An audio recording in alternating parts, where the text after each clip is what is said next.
Nation news India में आपका हार्दिक स्वागत है। आइए हम बात करते हैं। आज हमारे बीच में सोशलिस्ट हैं और अच्छी सामाजिक कार्यकर्ता हैं अमीना शेरवानी जी। अमीना शेरवानी जी, आज किसानों को लगातार 40 दिन हो गए हैं और जिसमें 50 किसानों ने अपनी शहादत दे दी है, लेकिन सरकार टस से मस नहीं हो रही है। इस आंदोलन को आप किस तरीके से देखती हैं? पहले मैं किसान भाइयों से कहूँगी कि शहादत आप बिल्कुल न दें, अपनी सेहत का ध्यान रखें और अपने इमोशंस को और जज्बों को कंट्रोल में करके चलें, क्योंकि हमारे सामने जो है उनके कोई जज्बे नहीं है, वो सिर्फ दिमाग से काम करते हैं और उनका बहुत शातिर दिमाग है।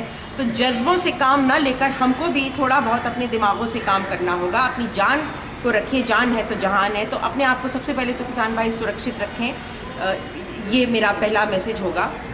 दूसरा जो मेरी समझ है, मैं उपजाऊ भूमि संरक्षण आंदोलन से जुड़ी हुई हूँ। सन 2011 में भूपिंदर सिंह हुड्डा की सरकार थी हमारे हरियाणा में, और उन्होंने हमारे आसपास की 10 गाँव में 10,000 एकड़ ज़मीन पर ढक से अधिग्रहण लगा दिया, सेक्शन 4, 6, 9 करके। हम लोगों ने 10 गाँव की पंचायत बुलाई, हमने उसका पुरजोर विरोध किया। हम सुप्रीम कोर्ट में गए केस लेकर, और कैसे केस लेकर गए, हमने एक सिटीजन्स रिपोर्ट तैयार की।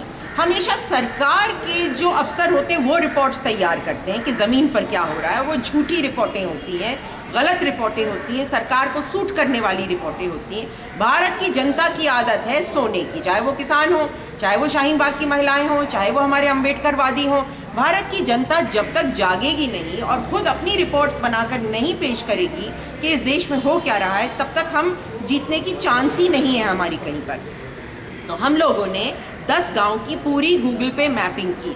वहाँ पर उपजाऊ ज़मीन कौन सी थी, अरावली पहाड़ियों की ज़मीन कौन सी थी, सुल्तानपुर झील का कैचमेंट एरिया क्या था, वहाँ पर जानवर क्या थे जो रहते थे, गांव कितने थे, उन गांव में इंसान कितने थे, उनमें खेती क्या होती थी। वहाँ हमारे हरियाणा में नदी तो नहीं है, मगर बहुत से तालाब हैं, जैसे सुल्तानपुर झील है, बहुत सी झीलें हैं। झील कहाँ पर थी उस ज़मीन पर, पूरी हमने उसकी मैपिंग की, बड़े बड़े उसके फ़ोटो खींचे, और कचहरी में सुप्रीम कोर्ट में जाकर हमने अपनी पूरी ज़मीन 10,000 एकड़ और उसके इर्द गिर्द का पूरा ब्यौरा दिया कि ये उपजाऊ भूमि है, इसको संरक्षण की आवश्यकता है, इसको इस तरीके से यूं किसान से छीना ना जाए, जंगलों को यूं बर्बाद ना किया जाए। सुल्तानपुर झील मैडम, आंदोलन की बात, वही तो आंदोलन था जी। सड़क पर बैठ जाने को मैं आंदोलन नहीं कहती। साइंस को, इंटेलिजेंस को, जीपीएस को प्रयोग करके, रिपोर्ट्स जनरेट करके उनको सड़क पे भी लड़ना, उनको कोर्ट में भी लड़ना, और उनको हर सरकारी संस्था के साथ जाकर लड़ना, ये आंदोलन होता है। किसान भाइयों से भी मैं आज कहूँगी कि महज बैठिए मत। हमने धरना प्रदर्शन भी किया, नेशनल हाईवे 8 को जैम भी किया था उस समय, मगर हमने वैज्ञानिक रूप से सिटीजन्स रिपोर्ट जनरेट की। किसान भाइयों को ज़रूरत है एक किसान रिपोर्ट जनरेट करें जो कि पूरे भारत के लिए हो, कि पूरे भारत में किसान और किसानी का क्या हश्र है। शेरवानी जी, मैं आपको रोकूंगा। जिस तरीके से ये आंदोलन चल रहा है और इस आंदोलन के अंदर जो किसान बैठे हुए हैं, उन्हें कोई नक्सली कह रहा है, कोई आतंकवादी कह रहा है, कोई कुछ तरह तरह के नामों से उनको पुकारा जा रहा है। बिल्कुल नहीं है, आतंकवादी बिल्कुल नहीं है, मगर मेरी अपील है कि आप वैज्ञानिक बनिए, अपने आंदोलन को वैज्ञानिक रूप से चलाइए। ये शातिर लोग हैं, दिमाग से काम लेकर। हम लोगों ने अप्रैल के महीने में, मार्च के महीने में अपना केस दायर किया था, और अप्रैल 4 को हम लोग को तुरंत सुप्रीम कोर्ट से रिलीफ मिल गई थी, क्योंकि वो सिटीजन्स रिपोर्ट ऐसी थी, वीडियो के साथ थी, फोटो के साथ थी, जीपीएस पॉइंट्स के साथ थी। सुप्रीम कोर्ट के ऊपर बहुत प्रेशर था कि ये ज़मीन वो सरकार को ले लेने दे, मगर उसको हमारे साइंटिफिक वैज्ञानिक रिपोर्ट्स के आगे वो ज़मीन छोड़नी पड़ी। मैं किसान भाइयों से भी कहूँगी कि समझिए आप किस समस्या में हैं। 70 की दशक में जब हम लोगों का ग्रीन रेवोल्यूशन शुरू हुआ था, तो जिस साइंटिस्ट ने, इंदिरा गांधी ने इसकी तैयारी बहुत की थी, और 8, 9, 10 महीने कैंपेन चला था कि हरित क्रांति आएगी, और जो वैज्ञानिक था जिसने कहा था कि मैं आपको सिर्फ 5-10 साल के लिए तरीका बता रहा हूँ, इस तरीके को ज़्यादा देर तक मत इस्तेमाल कीजिएगा, क्योंकि ये केमिकल युक्त तरीका है, क्योंकि इसमें जो खाद होगी वो केमिकल खाद होगी, क्योंकि इसमें जो कीटनाशक होंगे वो घातक कीटनाशक होंगे। आप लोग के पास खाने को नहीं है, भारत जो है वो अन्न के लिए मोहताज है, तो मैं थोड़े से समय के लिए आपको सलूशन दे रहा हूँ, उसके बाद आपको वापस प्राकृतिक खेती पर ही लौटना होगा। आप इसको मिसयूज़ मत कीजिएगा। 70 की दशक से 2020 तक हम लोग इस सिस्टम को मिसयूज़ करते आए हैं।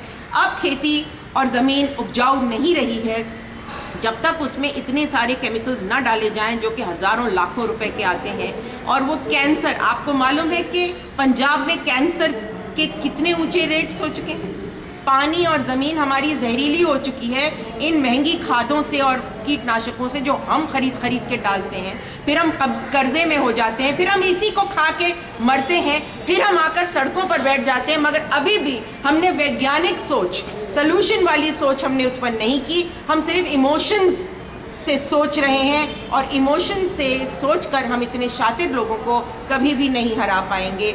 अभी भी मेरी गुजारिश है किसान भाई। मैडम, इस समय 7 दौर की वार्ता हो चुकी है। 7 दौर की वार्ता में किसान इनसे क्या मांग रहे हैं कि वो कह रहे हैं जो एमएसपी है उसको आप जो है सरकार, ये 3 कानून तो जो कहते हैं ताबूत में आखिरी कील का काम कर रहे हैं। बहुत सी कीलें तो किसानों के ताबूत में और इस देश के ताबूत में पहले से ही गड़ी हुई हैं।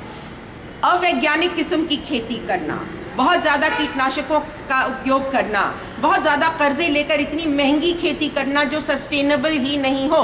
जैसे हम लोग अपनी बेटियों की शादियां करते हैं, करोड़ों का लाखों का लोन ले लेकर लोग अपनी बेटियों की शादियां करते हैं, कभी ये नहीं देखते कि बेटी को किससे प्यार है और बेटी को किससे शादी करनी चाहिए। जो 16 गुण है वो हमारी बिटिया के किस पुरुष के साथ मिल रहे हैं, तो हमारी शादियां भी नाकामयाब होती हैं। हमारी बेटियां गृहस्थी में पिसती रहती हैं, उनको मनोपसंद वर नहीं मिलता और उस लड़के को भी मनोपसंद बीवी नहीं मिलती, वर नहीं मिला हुआ है। दोनों मन मार के और वो बच्चे कैसे पैदा करते हैं, वो विकृत बच्चे समाज में निकल के आते हैं। तो हम लोग वैज्ञानिक, ये वैज्ञानिक सोच है कि जो इंसान जैसा हो उसके लिए वैसा वर ढूंढिए। कुछ आदतें मिलनी चाहिए, कुछ आदतें अलग होनी चाहिए। और केमिस्ट्री सबसे ज़रूरी है। मुझे देखकर ये पसंद आ गया, उसको देखकर वो पसंद आ गया, मगर माँ बाप कह रहे नहीं तू इससे शादी करेगा, तू इससे शादी करेगी। मैडम, किसानों की भी वही हालत है कि भाई अपनी पसंद से किसान खेती नहीं कर रहा है, उस पर जो थोपा जा रहा है वो उगा रहा है, जो मार्केट उस पर थोप रहा है, या उसको लग रहा है कि 4 पैसे में ज़्यादा कमाऊंगा क्योंकि खेती इतनी महंगी है, या वो बेच नहीं पाता। अगर उसकी चीज़ 10 रुपए में उग रही है तो उसको 4 रुपए में बेचनी है।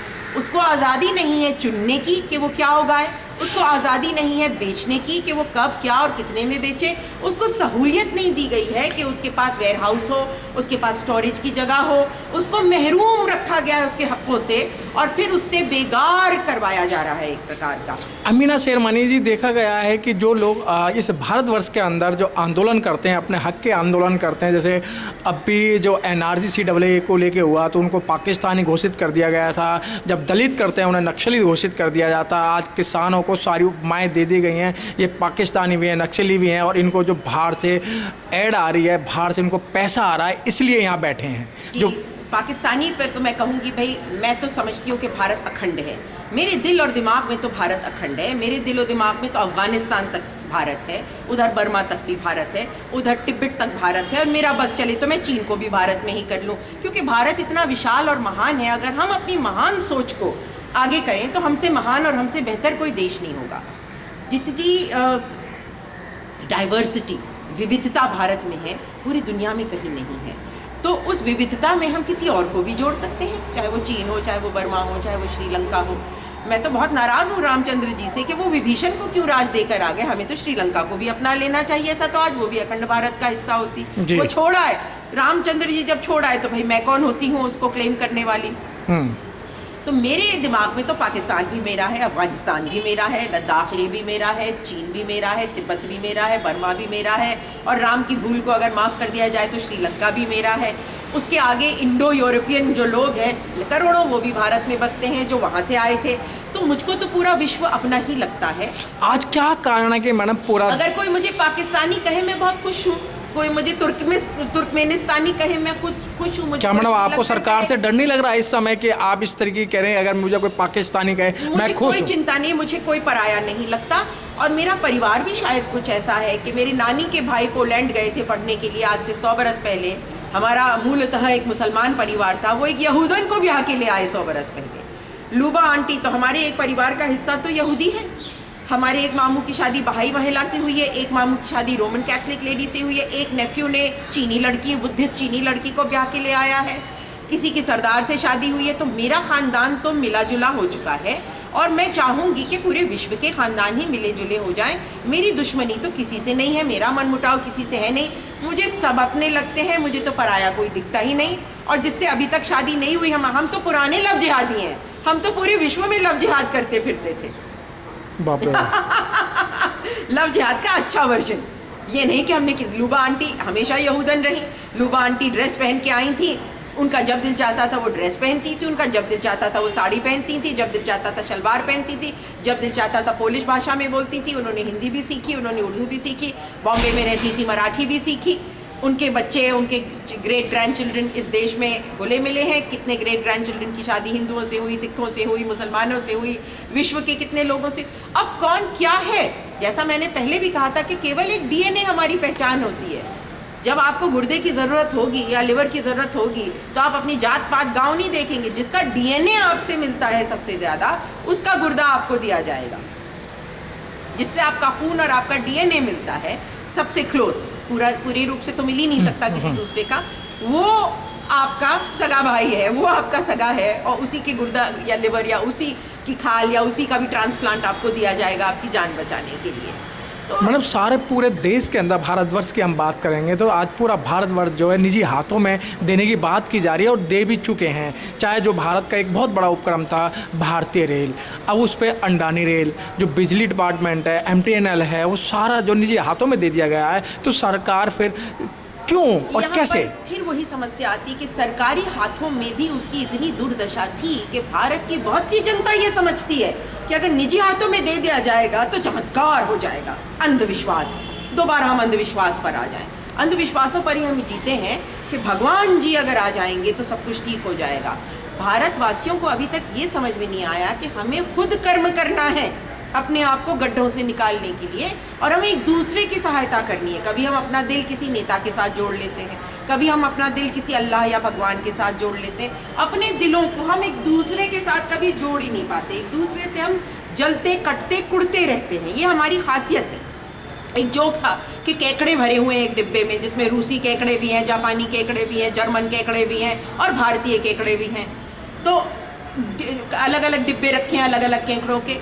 तो जो भारतीय केकड़े थे उनके डिब्बे के ऊपर किसी ने ढक्कन भी नहीं लगाया, तो किसी ने कहा भाई केकड़े जिंदा हैं, वो डब्बे से निकल जाएंगे। तो उन्होंने जवाब दिया नहीं भैया, ये भारतीय केकड़े है, एक केकड़ा अगर निकलने की कोशिश करेगा बाकी केकड़े उसको नीचे खींच लेंगे। तो हमको समझना चाहिए कि हम भारतीय कितने बदनाम है पूरी दुनिया में इस टांग खींचने की आदत से। कई बार मैं मीटिंगों में जाती हूँ, जब भी कोई बोलने को होता है तो कई लोग उसकी टांग खींचने में लग जाते हैं, उसका सहयोग करने में। अगर वो घुमा के बात कह रहा है या कुछ गलत भी कह रहा है तो उसको सजेशन दीजिए कि वो कैसे बेहतर बने। उसका मजाक मत उड़ाइए, और अगर मजाक भी उड़ाइए तो प्रेम से उड़ाइए। उसको खींचने की दृष्टि से मजाक मत उड़ाइए, उसको ऊपर उठाने की दृष्टि से उसका मजाक उड़ाइए, उस पर तंज भी कसिए। तो आपकी मंशा ये होनी चाहिए कि कैसे वो और बेहतर हो, न कि मैं उसको कैसे तोड़ूं, मैं उसको कैसे खींचूं, मैं उसको कैसे एम्बैरिस करूं, कैसे मैं उसको शर्मसार करूं, कैसे उसकी कॉन्फिडेंस को कम करूं। ये हम हिंदुस्तानियों में, क्योंकि हमको इतने टुकड़ों में बांटा गया था कि हम एक दूसरे को खींचने में ही अपनी सक्सेस महसूस करते हैं। ये आदत अगर हम छोड़ दें तो हमसे अच्छा कोई नहीं होगा इस दुनिया में। बहुत बहुत धन्यवाद मैडम। Thank you.